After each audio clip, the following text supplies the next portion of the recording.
اس رات کے جھرمٹ میں اللہ کی بے پناہ رحمتوں کا نزول ہوتا ہے، اتنی رحمتیں اترتی ہیں۔ امام قویری لکھتے ہیں کہ روئے زمین کے تمام مسلمانوں میں ان رحمتوں کو تقسیم کر دیا جاتا ہے، رحمتیں پھر بھی بچ جاتی ہیں۔ جتنی فرشتے لے کر رحمتیں آتے ہیں، وہ رحمتیں سب کو دینے کے باوجود بھی رحمتیں بچ جاتی ہیں۔ پھر وہ رحمتیں دارالحرب میں رہنے والے کافروں میں بانٹی جاتی ہیں، اور جس جس کافر کو اس رحمت سے حصہ ملتا ہے اللہ اسے اسلام عطا فرما دیتا ہے۔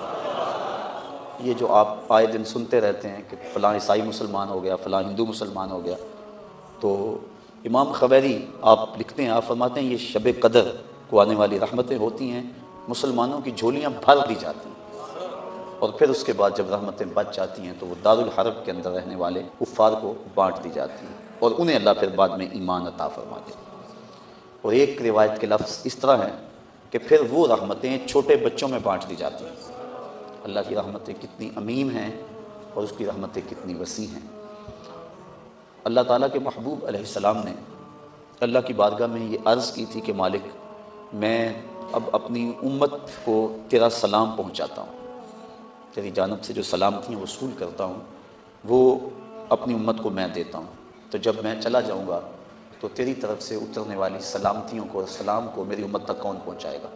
تو اللہ تعالیٰ نے سورۃ القدر نازل کی، جس میں فرمایا سلام محبوب فکر نہ کر، فرشتوں کی ڈیوٹی لگا دی، وہ قیامت تک تیری امت پر سلامتیاں نازل کرتے رہیں گے۔ تو اس رات کے جھرمٹ میں بے پناہ برکتیں۔ ویسے تو حدیث شریف میں آتا ہے کہ اس کو طاق راتوں میں، آخری عشرے کی طاق راتوں میں تلاش کرو، لیکن حضرت ابی بن کعب رضی اللہ تعالیٰ عنہ قسم کھایا کرتے تھے کہ مجھ سے قسم لے لو کہ شب قدر جو ہے وہ 27ویں کی رات ہے۔ حضرت بایزید بستامی فرماتے ہیں میں زندگی میں 2 مرتبہ شب قدر کو پایا ہے، اور دونوں مرتبہ 27ویں شب کو ہی پایا ہے۔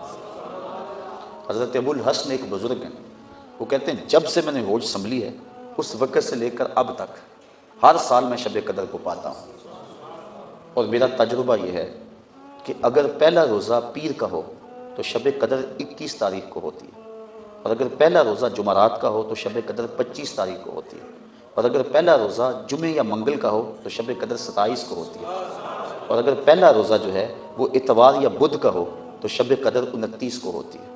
تو اگر ان کے تجربے کو سامنے رکھیں تو اس مرتبہ پہلا روزہ جمعے کا تھا، تو پھر بھی آج کی رات کے دامن میں بے پناہ برکتیں جو ہیں وہ لیلۃ القدر کی رکھی گئی ہیں۔ اللہ تعالیٰ جل شانہ ہمیں اس رات کی برکتیں لوٹنے کی توفیق عطا فرمائے۔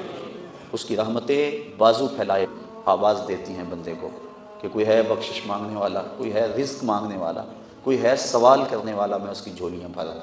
ہم تو مائل بکرم ہیں، کوئی سائل ہی نہیں، راہ دکھلائیں جسے، کوئی راہ روے منزل ہی نہیں۔ صرف 4 اشخاص ہیں جو اس رات محروم رہتے ہیں۔ ایک عادی شرابی، شراب کا رسیہ، دوسرا والدین کا نافرمان، تیسرا قاطع الرحم، خون کے رشتوں کو توڑنے والا، اور چوتھا وہ شخص جو سخت دشمنی رکھنے والا۔ اور سخت دشمنی اس کو کہتے ہیں جو 3 دن سے زائد ہو، کیونکہ مومن جب ایک دوسرے سے ناراض ہو جاتے ہیں تو 3 دن سے زیادہ ناراض نہیں رہتے، تو جو 3 دن سے زیادہ ناراض ہیں ان کو سخت دشمنی رکھنے والا کہا جاتا ہے۔ تو اس رات کی جرمٹ میں، اس رات کے حسین لمحوں کے اندر یہ 4 بندے اللہ کی رحمتوں سے محروم رہ جاتے ہیں۔ اگر توبہ کر لیں تو اللہ تعالیٰ جل شانہ اس رات کا حصہ ان کو بھی عطا فرما دیتا ہے۔ اور ایک حدیث کے اندر آتا ہے کہ جو شخص شب قدر کو 2 رکعت نوافل اس طرح ادا کرے کہ سورہ فاتحہ کے بعد 7 مرتبہ سورہ اخلاص پڑھے، اس کے بعد سلام پھیر کے کہے استغفر اللہ و اتوب الیہ، اور یہ 70 مرتبہ پڑھے بعد میں، تو اپنی جگہ سے اٹھے گا نہیں کہ اللہ اسے بھی اور اس کے ماں باپ کو بھی بخش دے، یہ اللہ اسے انعام عطا فرماتا ہے۔ انشاءاللہ بعد میں ہم اس کا اہتمام کریں گے، اور بھی نوافل وظائف اور مختلف جو ہیں وہ شب قدر کی برکتیں اور فضیلتیں ہیں۔ سورہ تقاصر اور اس کے بعد سورہ اخلاص پڑھنے کا حکم ہے، اور وہ 4 رکعتیں ہیں، 70 مرتبہ پڑھی جائیں۔ دیگر مختلف جو ہیں وہ علماء نے اپنے اپنے تجربات اور ان کو جو روایات ملی ہیں وہ امت تک منتقل کی ہیں۔ تو یہ رات اپنے دامن میں اس اعتبار سے بہت ساری رحمتیں لیے ہوئے ہمارے ہاں جلوہ گر ہے۔ اللہ تعالیٰ اس رات کی برکتیں ہم سب کو نصیب فرمائے۔ اس کو توبہ و انابت کی رات بھی کہا جاتا ہے۔ جب انسان جاگتا ہے اس رات میں تو اللہ تعالیٰ جل شانہ ما قبل کے سارے گناہوں کو معاف فرما دیتا ہے۔ وہ فرمایا کہ من قاما لیلۃ الصیام، لیلۃ القدر اس سے مراد ہے، ایمانم و احتسابا غفر لہ ما تقدم من ذنبہ، جس نے لیلۃ القدر کو قیام کیا اللہ تعالیٰ اس کے پچھلے سارے گناہوں کو معاف فرما دیتا ہے۔ ایمانم و احتسابا، دو شرطیں، ایک ایمان کی حالت میں ہو اور دوسرا اپنے نفس کا محاسبہ کر رہا ہو، کیونکہ اپنے نفس کو محاسبے میں رکھنا چاہیے، اس کو بے لگام نہیں ہونے دینا چاہیے۔ جو پڑھ رہے ہیں کہہ رہے ہیں اس پر مانن استحضار موجود ہو، اور ہم اگر توبہ کریں رجوع لائیں اس کے حضور تو وہ صرف زبان سے نہ ہو بلکہ ہمارے دل کی اتھاہ گہرائیوں سے۔ فرمایا کہ التائب من الذنب کمن لا ذنب لہ والمستغفر من الذنب وہو مقیم علیہ کالمستہزئ بربہ، جو گناہوں سے توبہ کرتا ہے وہ تو ایسا ہے جس طرح اس نے گناہ کیا ہوا ہے، اور جو توبہ کرتا ہے استغفار بار بار پڑھتا ہے، استغفر اللہ کہتا ہے، لیکن وہ گناہوں کو چھوڑنے کا ارادہ نہیں پاتا اپنے اندر، جمع ہوا ہے گناہوں پر۔ کہا کل مستہزئ بربہ، وہ اپنے رب سے مذاق کرنے والا ہے کہ جس پر استغفار کر رہا ہے اس کو تو چھوڑ ہی نہیں رہا، اس کا تو ارادہ ہی نہیں کر رہا کہ میں نے اس کو چھوڑنا ہے، تو وہ تمسخر کرنے والا کہلاتا ہے۔ تو جو ہم دعا مانگتے ہیں، جو ہم کہتے ہیں، مانن اس کا استحضار ہونا چاہیے، اور جو ہم اللہ سے وعدہ کرتے ہیں اس وعدہ کو پورا کرنے کی کوشش کرنی چاہیے۔ اللہ تعالیٰ کریم ہے۔ حضرت عائشہ صدیقہ رضی اللہ تعالیٰ عنہ فرماتی میں نے حضور سے عرض کی، ترمذی اور ابن ماجہ کی روایت ہے کہ جب میں شب قدر کو پا لوں تو میں اللہ سے کیا مانگوں؟ تو حضور نے جو دعا تعلیم دی وہ یہ تھی کہ اللہ کی بارگاہ میں پھر عرض کرنا کہ اللہم انک عفو کریم تحب العفو فاعف عنی، اے اللہ تو معاف کرنے والا ہے، کرم فرمانے والا ہے اور معافی کو پسند کرتا ہے، مجھ سے درگزر فرما لے۔ تو یعنی اس خاص لمحے کے اندر اگر اللہ سے کچھ مانگنا ہے، جب شب قدر کو پا لیں، وہ لمحے آ جائیں، جب جبریل مصافحہ کر رہے ہیں، جب بدن کے رونگٹے کھڑے ہو جائیں، دقت طاری ہو جائے، وہ کیفیت بن جائے کہ دل کہے، وجدان ادراک کرے کہ یہی لیلۃ القدر ہے، یہی وہ لمحے ہیں، اور یہ جو میرے اوپر کیفیت ہے یہ مصافحہ جبریل ہے۔ جب یہ کیفیت مل جائے تو اس وقت اہم وقت کیا مانگے؟ تو کہا اہم وقت یہ مانگے اے اللہ مجھے معاف کر دے۔ تو یہ اہم دعا ہے مومن کی، جس کو تعلیم دیا گیا شب قدر کے حوالے سے۔ آگے پیچھے بھی اللہ کی بارگاہ میں یہ دعا مانگنی چاہیے۔ اگر انسان کے توبہ سے گناہ مٹ جاتے ہیں استغفار پڑھنے سے، عفو و کرم کا مطالبہ کرنے سے، اور اگر گناہ نہ بھی ہوں تو اللہ تعالیٰ درجے بلند فرما دیتے ہیں۔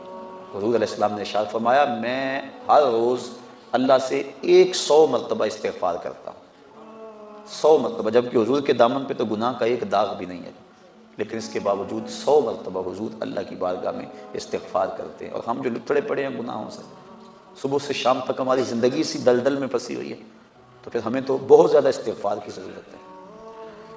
اللہ اکبر، عبرت اللہ نصیب فرما دے۔ وہ ایک بچہ تھا چھوٹا، جنگلوں میں رو رہا تھا، اور اس کی آنکھوں میں آنسو امٹ رہے تھے اور چیخ رہا تھا، رو رہا تھا۔ کوئی بزرگ تھا، وہ قریب سے گزرا، دیکھا بچے کو رو رہا ہے، کہا بیٹا کیا ہوا ہے؟ کہا اللہ سے بڑا ڈر لگتا ہے۔ چھوٹا سا بچہ 6-7 سال کی عمر ہے، اللہ اکبر، اللہ سے ڈر لگتا ہے۔ تو اس نے کہا بچہ تیرے تو نامہ اعمال میں ابھی گناہ ہی درج نہیں ہوا، جب تک انسان بالغ نہیں ہوتا تو نامہ اعمال نہیں کھولا جاتا، جب بلوغت ہوتی ہے تو فرشتے نامہ اعمال کھول کے بیٹھ جاتے ہیں۔ تو کہا تیرے تو نامہ اعمال میں گناہ ہی نہیں ہے، تو کیوں رو رہا ہے؟ کہا میں نے اپنی امی کو دیکھا تھا کہ وہ چولہے کے اندر لکڑیاں ڈال کر ان کو آگ لگاتی تھی، آگ نہیں لگتی تھی، دیا سلائی بجھ جاتی تھی۔ اس نے چھوٹی چھوٹی لکڑیاں لی اور ان کو توڑ کے نیچے رکھا، پہلے چھوٹیوں کو لگائی اور ان کو لگی، پھر بڑیوں کو لگ گئی۔ تو میں اس وقت سے چیخ رہا ہوں کہ حشر کے دن جہنم کے اندر اگر بڑے بڑے گناہ گاروں کو ڈالا گیا، آگ نہ لگی تو مجھ چھوٹے کو نہ رکھ دیا جائے۔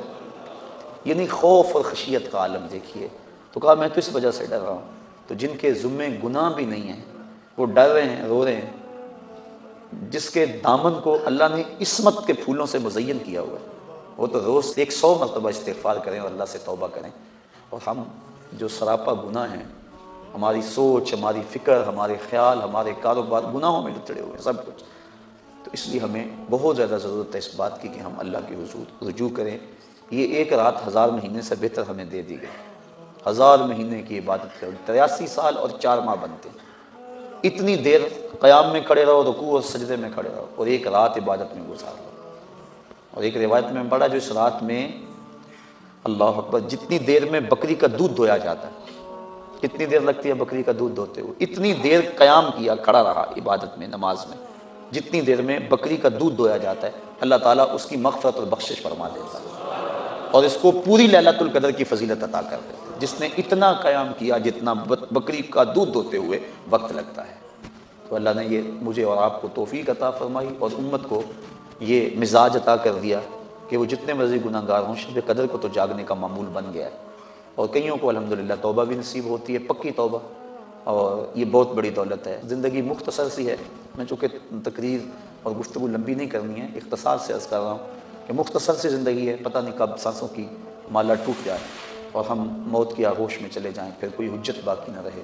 مجھے اور آپ کو اپنی اصلاح کے لیے کوشش کرنی چاہیے، ذکر فکر میں آج کی رات ہم گزاریں گے اور بوقت سحر تک آپ یہاں موجود رہیں۔ آپ کے لیے انشاءاللہ العزیز سحری کا انتظام بھی کیا گیا ہے۔ معتکف حضرات جو 10 دن سے آئے ہوئے ہیں ان کا مقصد اور مدعا لیلۃ القدر پانا ہے، آپ بھی لوگ ہیں، کچھ آج نئے آئے ہیں، تو اللہ تعالیٰ جل شانہ ہم سب کو اپنے قرب کی راہیں عطا کر دے اور ہمارے لیے عمل آسان کر دے۔